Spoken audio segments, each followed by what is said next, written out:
যখন একটা ওই বাচ্চাটারই 18 বছর হয়ে যায়, আমাদের দেশের অনুযায়ী সে ম্যাচিউরড, প্রত্যেকটা দেশের অনুযায়ী, তখন সে চাইলে তার নিজের সিদ্ধান্ত সে নিজে নিতে পারবে।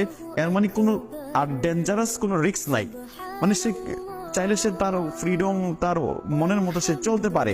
তো সেই ক্ষেত্রে একটু দেখেন, ডিএক্সএন 1 বছর, 5 বছর, 18 বছর, 20 বছর না, 30 বছর ডিএক্সএন পৃথিবীর মধ্যে।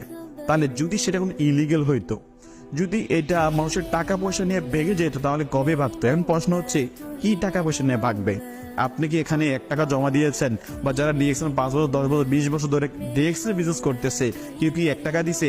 আমি ব্যক্তি ডিএক্সএন 5 বছর ধরে আছি, আমি তো 1 টাকা দিই নাই, আলহামদুলিল্লাহ, লক্ষ লক্ষ টাকা ডিএক্সএন থেকে নিচ্ছি, আলহামদুলিল্লাহ। তো সম্মানিত প্রিয় বিজনেস পার্টনারগণ, যারা একেবারে নতুন আছেন, আমি আপনাকে বলছি, ডিএক্সএন রাইট কোম্পানি।